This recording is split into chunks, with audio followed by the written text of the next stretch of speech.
Que Dios los bendiga, mis hermanos, de estudiando las Escrituras. Dice la palabra del Señor, Romanos 10, versículos 6 y 7. Pero la justicia, que es de fe, dice así: no digas en tu corazón quién subirá al cielo.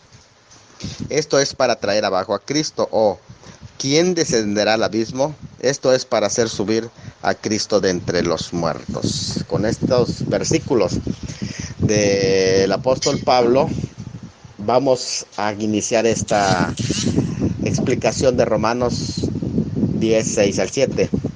En vez de vivir mediante la fe en Dios, los judíos habían establecido costumbres, tradiciones como añadiduras a la ley de Dios, y en su afán de ser aceptos delante de Él. Prácticamente estamos hablando de salvación por obras, aunque sea por obras de la ley, pero al fin y al cabo es por el esfuerzo humano. Sin embargo, estos esfuerzos humanos, por sinceros que sean, no pueden sustituir la justicia que Dios nos ofrece por la fe. La única forma de ganar la salvación es siendo perfectos. Y esto es humanamente imposible, lo reitero, humanamente imposible. ¿Debido a qué? A la naturaleza caída del ser humano. Lo que podemos hacer es extender nuestras manos vacías y recibir el regalo de la salvación. Eso es todo lo que podemos nosotros hacer. Solamente eso. Ya que como humanos totalmente somos imperfectos.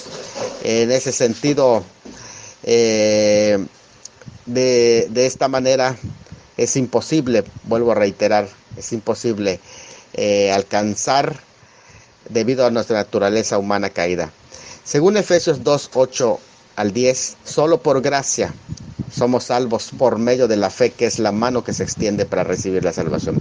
La palabra clave de este capítulo 10 es justicia, pero la querían obtener estos judíos de manera equivocada, por eso les era imposible alcanzarla. Gastaban energías tratando de alcanzar una posición delante de Dios, pensando que Dios les aceptará por sus buenas obras, como se los dijo en cara el Señor Jesucristo directamente en Mateo 23, 15. Eso es, en resumen, la religiosidad. Hay dos clases de justicias: por la que es por las obras, que viene al obedecer la ley, y la justicia por fe, que es don de Dios a los que confían en Él. De ahí que Cristo es el fin de la ley en dos sentidos. Número uno, es el fin de la ley porque cumplió el propósito y la meta de la ley, Mateo 5:17, y poniéndose Él como su propio ejemplo. Y segundo, porque en comparación con Cristo, la ley es impotente para salvarnos. El único que puede salvarnos es Cristo. Aquí se resume entonces la superioridad del Evangelio por sobre la fe. Para que alguien sea salvo mediante la ley, se debe tener una vida totalmente perfecta, y esto es lo que dice Levítico 18:5. Si ustedes tienen a mano Levítico 18:5, es muy claro en este sentido la expresión, porque dice: por tanto, guardaréis mis estatutos, mis ordenanzas, los cuales haciendo el hombre vivirá por ellos, yo Jehová. Es decir, no hay otra forma de ser salvo sino haciendo esas obras. Levítico 18:5. Solo tendrá vida en la medida en que lo cumpla y esté acorde con lo que dice Santiago 2:10. Es decir, que aquel hombre que se ha empeñado en cumplir la ley tiene que cumplirla cabal y totalmente, y eso nos lo expresa en el libro de Santiago, capítulo 2, versículo 10, cuando el escritor nos dice, este líder de la iglesia de Jerusalén, de esta manera: porque cualquiera que guardare toda la ley, pero ofendiere en un punto, se hace culpable de todos. Tú, para ir a la cárcel, no necesitas violar todas. Con una parte de la ley, no necesitas violar todo lo que la ley dice. Simplemente con una parte de la ley estás ya bajo esa condenación para irte en la cárcel. Sin siquiera pecar una sola vez. Es la única forma de poder salvarse. Pero esto es imposible sin la gracia de Dios y el poder del Espíritu Santo. Eso lo declara Romanos 3:20, Romanos 7:7 y Romanos 8:3 al 4, a menos que tú no necesites de Dios para poder cumplir esa ley. Entonces los justos del Antiguo Testamento fueron aceptados por Dios, pero no en razón de sus obras, sino por una justicia nacida de fe, y esa explicación está en Romanos capítulo 4. Sin embargo, el propósito de la ley no fue dada para salvación, es decir, no su propósito es salvar a las personas, sino para demostrar nuestra condenación o nuestra condición, que es prácticamente el propósito de la ley. Lo que según Gálatas 3:19 nos expresa de una manera tan certera, tan directa, sin ambigüedades, lo que Gálatas nos está diciendo en el capítulo 3, versículo 19, es: entonces, ¿para qué sirve la ley? Fue añadida a causa de las transgresiones, hasta que viniese la simiente a quien fue hecha la promesa, y fue ordenada por medio de ángeles en mano de un mediador. Entonces prácticamente ahí queda claro que el propósito de la ley no era salvar, sino el propósito de la ley era demostrar la condición del pecador. Recuerden que su fin, o lo que persigue la ley, es la justicia. En otras palabras, revelar el pecado, dejar convicto a los pecadores y condenarlos. La pena de la ley quebrantada es la muerte. El sistema sacrificial entonces fue sombra de Cristo, porque educó a la gente a fin de que cuando se hiciera el sacrificio de Cristo, todos pudieran entender de qué se trata todas esas sombras. Y eso está claro en Hebreos 10:1 al 4. Y vuelvo a reiterar, el término ley lo estamos usando no como el conjunto de los libros del Antiguo Testamento, que ellos tienen continuidad, sino que estamos hablando como el sistema legal. La salvación de Dios está frente a nosotros. Él vendrá donde quiera que estemos. Lo único que hay que hacer es aceptar su regalo de salvación. Cuando un pecador recibe a Cristo como Salvador, la ley no tiene más que decirle, porque por medio de su sustituto ha muerto a la ley. Es decir, si Cristo murió a la ley, en el periodo de la ley, y muere Cristo, en Él que nos sustituyó, también nosotros morimos. Y así acaba el inútil intento de querer alcanzar justicia propia para ser salvo, es decir, por medio de las obras de la ley, que jamás alguien puede cumplir.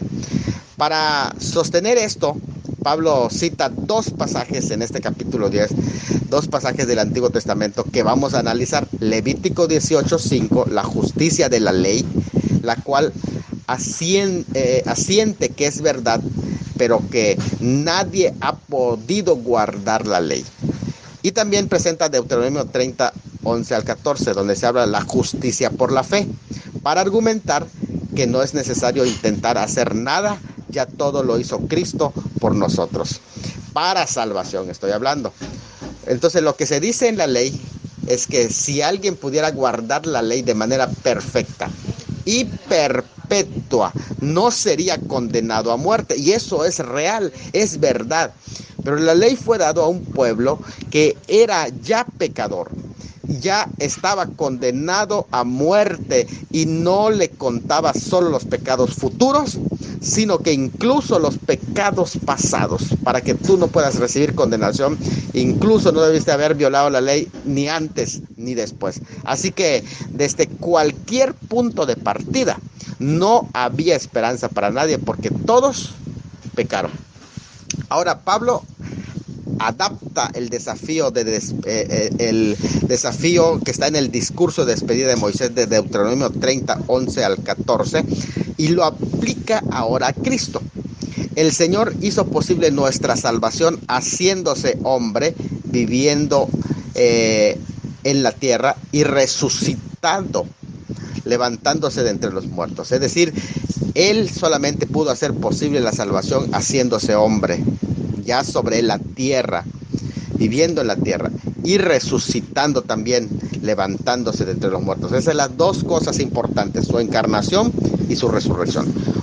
Originalmente el pasaje de Deuteronomio que cita Pablo tiene como propósito dar a entender a los israelitas que sus preceptos son fáciles de cumplir. Pero Pablo suprime lo de precepto y lo cambia dando paso por el mar. Cambia también el paso por el mar por la bajada al abismo o Seol. Es decir, así como ellos pasaron el mar, que menciona el pasaje el paso por el mar, aquí habla de una manera interesante, relacionándolo con el abismo o Seol. Pablo hace un midrash exponiendo el texto de manera judía. En la cita original dice: ¿quién subirá de nuevo al monte Sinaí para traer de nuevo la ley? ¿Y quién descenderá al mar rojo para cruzarlo de nuevo?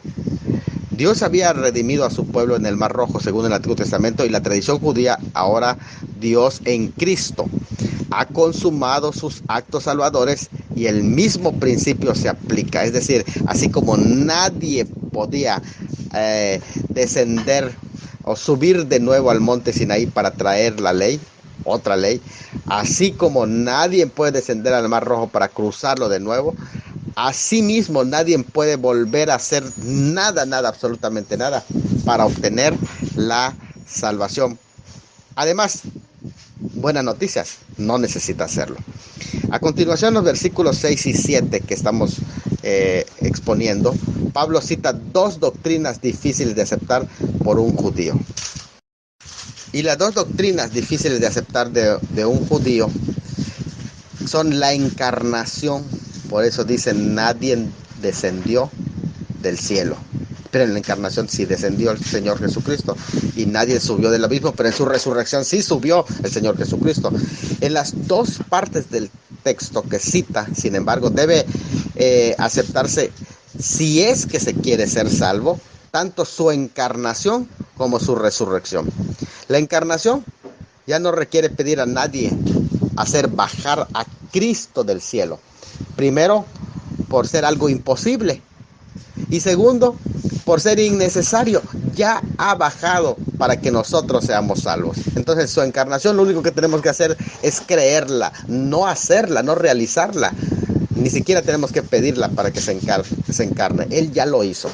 Dos, su resurrección. Ya no se requiere pedir a nadie que descienda ni al mismo abismo. Sería imposible y además sería hasta innecesario, pues Cristo lo hizo y resucitó para que seamos salvos. Aquí el término interesante, Hades, de Hechos 2:27 y abismo, abusos de Romanos 10:7, significa más que simples tumbas físicas para la mente del primer siglo, mientras que el destino de los redimidos era estar con Cristo en el cielo, según otros pasajes como Filipenses 1:21 al 24, 2 Corintios 5:8. El Hades era el ámbito de los muertos, asociándolo con su destino definitivo luego al lago de fuego, pero distinguiéndolo de ella según Apocalipsis 20:14. El abismo o profundidad se relaciona con el alejamiento de la salvación o la presencia de Dios. Cuando se habla del abismo es estar lo más lejos posible de la salvación, Romanos 17 o Apocalipsis 21 al 3. Algunos relacionan el pasaje de Efesios 4:9 con las partes más bajas, como el mundo subterráneo de los demonios, como una referencia a la misma declaración de victoria sobre las fuerzas demoníacas, usando para la resurrección la metáfora de una marcha triunfal de victoria. Así los cautivos que llevó consigo de Efesios 4:8 son una referencia al enemigo y con ello la entrega de los dones a las personas completaría la metáfora como referencia a la repartición de despojos de guerra con los vencedores. La objeción de esto es que la referencia de 1 Pedro 3:18 al 20 no hace mención de espíritus demoníacos, sino personas que fueron hostiles al Evangelio, 1 Pedro 3:14 al 16. Lo central de esos pasajes es, sin embargo, que la victoria de Cristo en la cruz penetró todas las dimensiones de la realidad, incluso el ámbito de desespero y de la rebelión del Hades. cada pasaje en el que se hace referencia a este descenso es distinto porque presenta un aspecto diferente. Por lo tanto, debe juntarse todos los pasajes para tener el cuadro completo de la revelación. Lo de subir al cielo se usa como ejemplo de una cosa imposible de realizar por medio de las fuerzas naturales, incluso de las voluntad o fuerzas humanas. Aplicándolo a Cristo como Salvador, Pablo pregunta: ¿quién puede hacer bajar del cielo al Salvador? Nadie, sino Dios mismo, movido por su amor infinito a la humanidad perdida. Juan 3:16, Gálatas 4:4. Y una vez muerto, ¿quién puede hacerle subir de entre los muertos? Nadie, sino el mismo Dios que lo resucitó con su infinito poder. Por lo tanto, nosotros no podemos hacer nada para contribuir a la salvación que es comprada ya a precio. El Evangelio no nos manda a los hombres a hacer cosas humanamente imposibles, ni lo que ya ha hecho el Señor, sino solamente creer por la fe cerca de tu boca y de tu corazón. Solo aceptar esos dos hechos: que el bebé del pesebre de Belén es el Señor de la vida, es decir, su encarnación, y que el mismo Señor del Antiguo Testamento, y que como prueba de su obra completa, Dios lo levantó de los muertos. Eso se llama su resurrección. Por lo tanto, su encarnación y su resurrección, finalizando la obra completa para nuestra salvación ya totalmente. Así que no necesitamos hacer justicias de la ley para que podamos ser salvos. Así, la justicia que es por la fe no exige ningún imposible. Es fácil de alcanzar, está al alcance de todos. Bástele al hombre recibir en su corazón el mensaje del Evangelio por fe. No hay nada más que hacer para obtener la salvación. Hechos 16:31. Cree en el Señor Jesucristo y serás salvo tú y tu casa. Ahora voy a tratar de exponer con claridad Colosenses 2, 13 al 15, donde dice: y a vosotros, estando muertos en pecados y en la incircuncisión de vuestra carne, os dio vida juntamente con él, perdonándoos todos los pecados, anulando el acta de los decretos que había contra nosotros, que nos era contraria, quitándola de en medio y clavándola en la cruz, y despojando a los principados y a las potestades, los exhibió públicamente, triunfando sobre ellos en la cruz. Ahora pasamos a la iglesia de Colosas. Los falsos maestros ahí habían mezclado, y eso me llama muchísimo la atención cuando estudiamos los oyentes, cómo mezclaron el misticismo oriental con la filosofía griega, cosas que a veces no son compatibles. Pero estamos hablando cuando hablo de misticismo oriental, no me refiero a China y a las prácticas místicas del Oriente, de Medio Oriente, o del Oriente, sino de Medio Oriente. Exactamente, estoy hablando de lo que ya estaban practicando algunos maestros judaizantes. Cuando hablo de la filosofía griega, estoy hablando de la gnosis teosófica propias de los pitagóricos y los platónicos, que eran abstemios de ciertas bebidas y algunas cuestiones, ¿verdad? Y por otro lado, estamos hablando también del legalismo judío, que habían procedido de los nazareos y esenios, que no de todos, pero de una parte, quienes comían solo lo que era kosher o limpio, porque realmente es así. Estos dos grupos llaman la atención de cómo se sumaron, cómo se conjugaron y en qué punto se encontraron. ¿Por qué? Porque a la carne le gusta ser religiosa, siempre que no tengan una cruz donde la crucifiquen, la carne está feliz. Ellos eran observantes de festividades solemnes, de novilunios y aún del sábado. Bueno, los creyentes de Colosas entonces estaban involucrados en el legalismo judío, con rituales, dietas, días a guardar y otras cosas por el estilo. Pero también se volvieron a los rudimentos mundanos del paganismo, al ABC, según 2:8 y 20.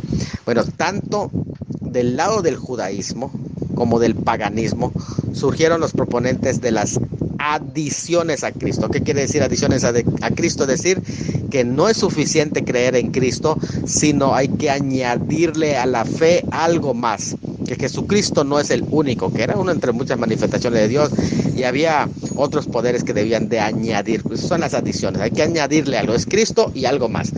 En este pasaje se mencionan 5 adiciones a Cristo, que es la filosofía griega, que está en los versículos 8, porque allí se menciona que nadie se engañe con medio de filosofías y huecas sutilezas.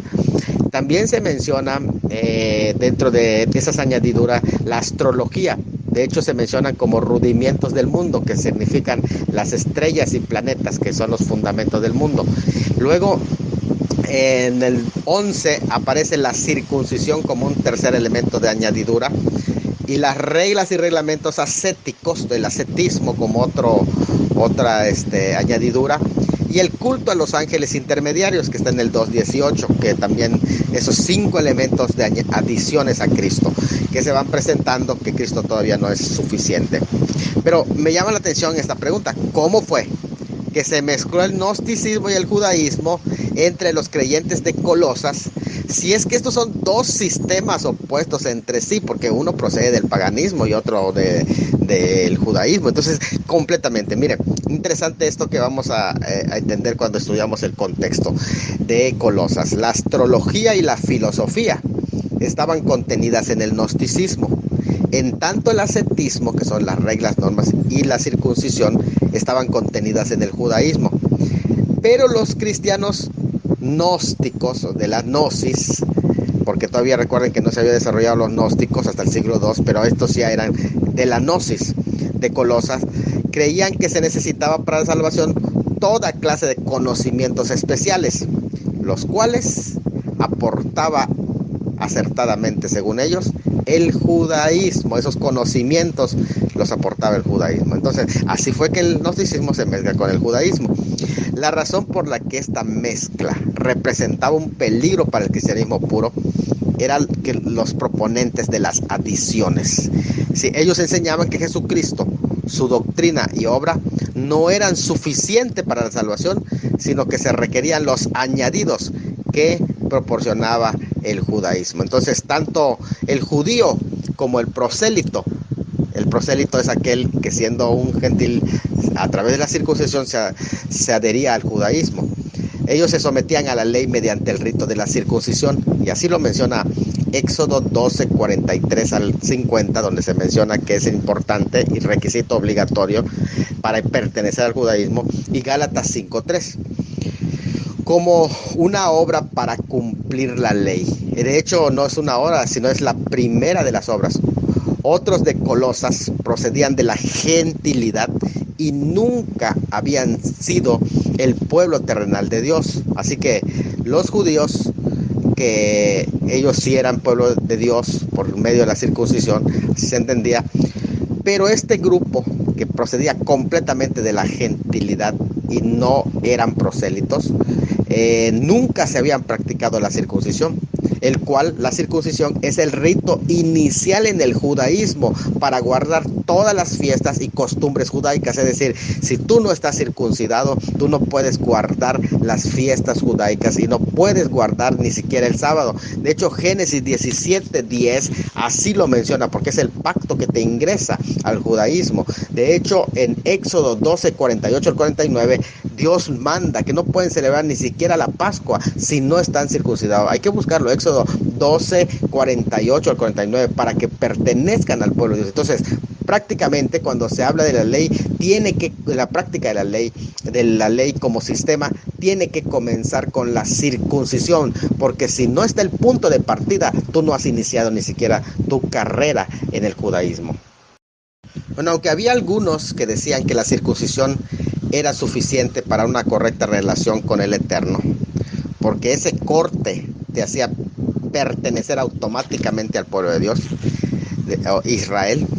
Pero los profetas, sin embargo, enseñaban que se trataba de una señal exterior de lo que había en el corazón, es decir, en el interior del piadoso. Se usa el término circuncisión en sentido figurado para hablar de labios incircuncisos en Éxodo 6:12, de oídos incircuncisos en Jeremías 6:10, de un corazón circuncidado o no, según Levítico 26:41, Ezequiel 44:7, Deuteronomio 36.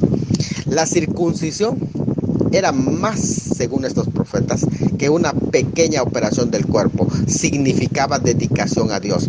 Pero la dedicación no era el corte de una parte de tu cuerpo, sino el cortar de tu vida todo lo que era contrario a la voluntad de Dios. Ahora, Pablo le enseña que quienes han recibido a Cristo ya fueron circuncidados espiritualmente en el corazón. Por eso es que la expresión de Colosenses 2, 11 al 13, en Él. ¿Y por qué dice en Él? En Él es un término que habla de en el cuerpo o en su cuerpo, en una forma de identificación, en su muerte en la cruz. Colosenses 2, 14 y 15 así lo hace ver ese contexto, que allí está hablando de un elemento que fue cortado en el Señor Jesucristo en su muerte, en ese corte que recibió en su muerte. Aquí se refiere a la circuncisión interior, como en Deuteronomio 10, 16 o en Jeremías 4, 4. La verdadera, que le llama Pablo en Romanos 2, 29, la no hecha de mano humano, es decir, no por obras ni mérito humano. La segunda circuncisión que según Justino Mártir hizo Josué en Josué capítulo 5 versículo 2, cuando circuncidó de nuevo al pueblo.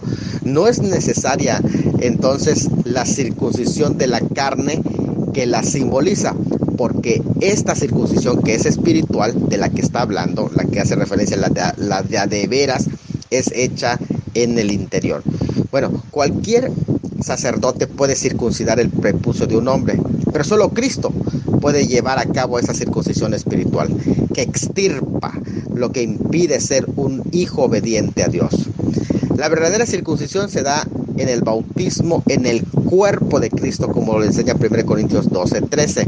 No estoy refiriendo al bautismo en agua, me estoy refiriendo al bautismo en su cuerpo, que es en el momento de la salvación, cuando eres insertado dentro del cuerpo, al momento de la salvación. Así que tal como el corte exterior te insertaba en el pueblo de Israel, en este corte interior se te inserta en el cuerpo de Cristo, que es la iglesia. Pero es en el momento de la salvación, es una operación espiritual que hace el Espíritu Santo, el bautismo del Espíritu en el cuerpo, al momento de la salvación, porque no es solo una porción del cuerpo que se te amputa, sino toda tu naturaleza pecadora queda muerta ahí y se recibe una nueva naturaleza espiritual. Por lo tanto, se te está cortando totalmente, una operación completa. En este pasaje se condensa enseñanzas que ya impartió Pablo en Romanos capítulo 6 y en Efesios capítulo 2 sobre el tema de la ley, pero con el fin de hacer ver a los hermanos de Colosas que ellos no necesitan la circuncisión hecha de la carne, porque recibieron la circuncisión de Cristo, no la que recibió en su infancia Cristo, sino en el cuerpo de Cristo la que recibió en su infancia, sino en el cuerpo de Cristo la que recibió en la cruz, en el momento en que el cuerpo de pecado fue destituido de su señorío y Cristo puede tomar posesión del creyente. Romanos 6:6 es importante analizarlo a la luz de ese pasaje. En la cruz del Calvario, cuando Jesús murió, también el creyente murió al pecado, Romanos 6:11. Murió a la ley, Romanos 7:4. Murió al yo, Gálatas 2:20. Y murió al mundo, Gálatas 6:14. Así que cuando una persona es salvada, se asocia con Cristo en su muerte y renuncia a toda esperanza de ganar o merecer la salvación por medio de esfuerzos humanos, porque él ya está muerto, y un muerto no puede hacer nada, no puede pensar nada, no puede sentir nada, está completamente muerto. Así que si morimos con Cristo, prácticamente hace 2000 años que morimos, entonces debemos considerarnos muertos y no tratar de obrar en la ley, porque la ley ya no aplica a nosotros, porque para la ley estamos muertos. Miren, el perdón del que se habla en el versículo 13, que se menciona en este capítulo 2, versículo 13, y a vosotros estando muertos en pecado y en la incircuncisión de vuestra carne, os dio vida juntamente con él, perdonándoos todos los pecados, procede de un verbo corriente en el griego que es charizomai, que es otorgar un favor, de charis, gracia o favor, usado para referirse a la cancelación de una deuda, según Lucas 7, 41, 43, de ahí que deber es el término deber, es sinónimo de pecar. Por eso dice, y perdona nuestras deudas. Es sinónimo de pecar en el Padre Nuestro en Lucas 11:4. Es la razón de la cancelación de la deuda de los versículos 2:14 y 2:15 de Colosenses. Entonces, porque pecar es una deuda, por lo tanto aquí el pecado se está viendo como una deuda. De hecho, el siguiente versículo, cuando se habla de un escrito a mano, de papiro certificado de una deuda, que es el queirografón, que se usa como un pagaré. El queirografón es un documento que se usa como pagaré, en el cual se reconocía la deuda que estaba en contra de nosotros. Dice, quedó cancelado, quedó invalidado. Y eso lo dice en el versículo 14, anulando el acta de los decretos. En este sentido es el querografón, quedó completamente anulado. Y este querografón que quedó invalidado es el que estaba contra nosotros, donde se mostraba, se usaba como pagaré, en el cual se reconocía nuestra deuda, y nosotros también teníamos que reconocer la deuda mientras estábamos vivos. Se llama Acta de los Decretos a este documento sostenido legalmente. De aquí que toda transgresión es violación de la ley de Dios. Pero, gloria a Dios, quedó privado de su fuerza legal para exigirnos el pago de la deuda. Cuando Cristo murió como nuestro sustituto en la cruz, morimos con Él, y por lo tanto a un muerto no se le puede cobrar absolutamente nada.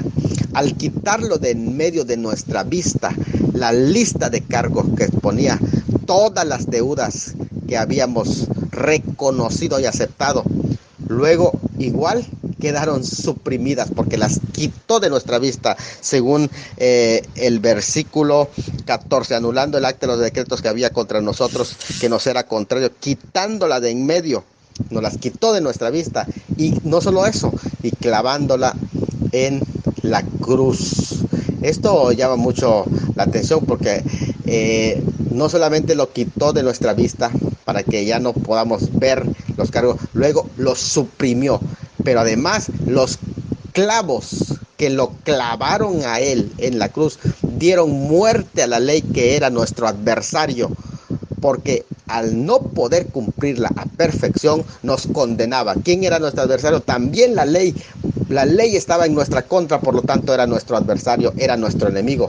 El sujeto de estos verbos aquí es Dios. Él clavó como venganza en la cruz de su Hijo la ley, lo cual contribuyó a su crucifixión, porque Gálatas capítulo 3 versículo 13 dice de esta manera: Cristo nos redimió de la maldición de la ley, hecho por nosotros maldición, porque está escrito: maldito todo aquel que sea colgado en un madero. Así que Dios, en venganza, clavó en la cruz a esa ley que condenaba, que exigía muerte. Al ofrecerse Cristo como sustituto, Él también clavó esa ley. El acta condenatoria que había contra nosotros fue ejecutada, clavada y dada por cumplido, de modo que no se pudiera volver a reclamar jamás ese documento, y nadie puede levantarse para mostrarnos ese documento en nuestra cara y decirnos: esta es tu deuda. Aquí se refiere a la antigua práctica de clavar la evidencia escrita de la cancelación, tachados con una X, de una deuda en un lugar público, como avisa a todos los que el acreedor ya no tenía más demandas sobre el deudor. Pero es algo más todavía. De ahí que en la cruz fue vencido el pecado, no solo como culpa, sino también como poder. Aunque ese poder continúa en el fondo de nuestra naturaleza caída, pero ha sido abolido legalmente, según Romanos capítulo 6, versículo 6. Y aquí se menciona algo interesante: a las huestes espirituales de maldad, como se dice en Efesios 6:12, es donde el pecado tiene su cuartel general, pues ahí vive su jerarquía, el maligno, primera de Juan 5:19, y su equipo de principados y potestades, según Colosenses 2:10 y 15, 1 Corintios 15:24 y Efesios 3:10, 4:8 también de Efesios. Porque allá dice, anulando el acta de los decretos que había contra nosotros, que nos era contrario, y quitándolo y clavándolo en la cruz y despojando a los principados y a las potestades, los exhibió. Porque recuerden que allí es donde el pecado tiene su cuartel general, se va más allá, y de hecho es el pecado el que usan estos espíritus malignos. No confundamos el pecado con esos espíritus, al contrario, pero el pecado sirve a los propósitos de esos malvados espíritus, las huestes espirituales de maldad. Algunos intérpretes consideran que existe una jerarquía angelical, tronos, potestades, principados, autoridades y dominios, pero lo que en verdad resalta el contexto de los pasajes que hemos citado es la sujeción de los ángeles y demonios a Cristo, el Señor de todo, como lo dice Romanos 8:38 y Colosenses 1:16. Su muerte, sepultura y resurrección fueron un glorioso triunfo sobre las huestes del infierno y Satán, enemigos espirituales. No los únicos enemigos del creyente, pero sí son enemigos espirituales del creyente también. El Señor, en su retorno al cielo, cuando muere y retorna al cielo después de resucitar, pasó por la atmósfera. Al ascender al cielo pasó por la atmósfera, es lo que está diciendo este pasaje, el mismísimo lugar donde está el dominio de la potestad de los aires, según Efesios 6:12, pero pasó por allí y ellos quedaron completamente callados cuando le vieron pasar. Pasó por ahí para subir a todos los cielos, Efesios 4:9 al 10. Esto debía consolar a los convertidos desde el demonismo allá en Colosas, que seguían obsesionados por el temor a los malos espíritus, y no deben temer porque Cristo ya los ha desarmado por completo. Los gnósticos se sentían absortos por toda la cuestión de los ángeles, pero Cristo es la cabeza sobre todos los seres angelicales, y sería ridículo ocuparse de ellos cuando se puede tener a la cabeza al creador de los ángeles como objeto de nuestro afecto. Así que ninguna añadidura, culto a los ángeles o cualquier otra cosa, es ridículo todo lo que le añadamos a la fe, porque Cristo es superior a todos ellos. Él triunfó, como vamos a ver en el próximo audio. Entonces llama la atención cómo triunfó sobre ellos, sobre todo ser angelical. Y ese triunfo se describe en las siguientes tres metáforas. Primero dice, los despojó, es decir, les quitó las armas y el uniforme. En otras palabras, desarmados y desnudos, porque eso quiere decir despojar. Les quitó ese uniforme oficial que tenían para aplicar la ley. Desnudos perdieron, ya no tienen las prerrogativas que gozaban con la complicidad de la ley, nuestra enemiga. Además los exhibió públicamente y los expuso a la irrisión. Ahora son objeto de risa. Cuando ven cómo van exponiéndolos públicamente, todos se pueden reír de esos principados y demonios. Tercero, triunfó sobre ellos en la cruz. Y aquí el término cruz es stauros. El Mesías, Cristo, triunfó en la cruz. Es importante entender que aquí el término cruz juega un papel muy importante, porque triunfar viene del verbo triambeuo, que es un himno cantado en una procesión festiva, procesión triunfal de generales romanos. En otras palabras, este es un himno en el que se cantaba la derrota de estos personajes en una forma de marcha triunfal. Es llevar en una procesión con olor de muerte, según de Corintios 2:14. Esta, sin embargo, es una procesión voluntaria con olor de vida también, porque todos los que están en la procesión allí tienen ya una vida, pero los que van siendo expuestos, ellos son los que huelen a muerte. Todo lo que se necesita entonces, ¿quién lo ha logrado? Lo ha logrado Cristo en el stauros, en la cruz. Así como el agua del bautismo de Cristo fue símbolo de su sufrimiento en la cruz, según Lucas 12:50, su circuncisión de niño prefiguró su acción de echar fuera el cuerpo cuando llevó nuestros pecados en el Calvario. Si nuestra circuncisión espiritual en Cristo es más maravillosa que los ritos físicos, está diciendo Pablo. ¿Por qué tenemos que reemplazar a Cristo por Moisés? Si es más maravillosa la circuncisión espiritual que tenemos. ¿Y para qué tener un corte físico en vez de una operación espiritual en el corazón? Eso es lo que está diciendo Pablo. La circuncisión física echa fuera un pedazo de carne, pero la circuncisión espiritual echa fuera la naturaleza carnal. Cuando nos bautizó en el cuerpo, las leyes del antiguo pacto son puestas a un lado, quedan inoperantes para los que ya estamos muertos, porque cuando estamos insertados en el cuerpo morimos a nosotros y vivimos para él, Romanos 7. También Satanás ha sido derrotado completamente según el versículo 15.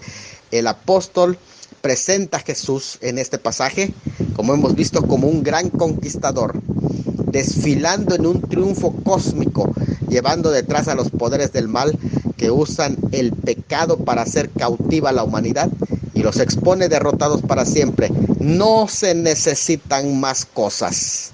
Eso es un argumento para hablar de la suficiencia de Cristo sin necesidad de intermediarios gnósticos de ningún tipo, porque Él ya lo ha hecho todo según Colosenses 2:10. En Él estamos completos, no nos falta nada.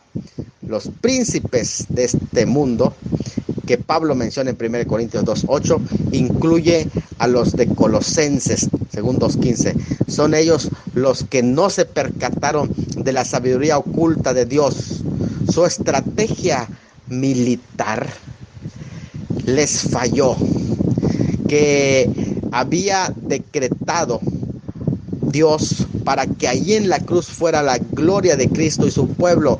Ellos no se imaginaron que esa estrategia que planearon de matar, de crucificar al Hijo de Dios en ese tauros, que es en esa cruz que ellos hicieron como estrategia para querer avergonzarlo, ellos fueron derrotados en esa misma cruz, que si el mismo madero vergonzoso se convirtió en la carroza triunfal del vencedor, en el cual sus cautivos son conducidos en profesión confesando su impotencia y la superioridad del vencedor.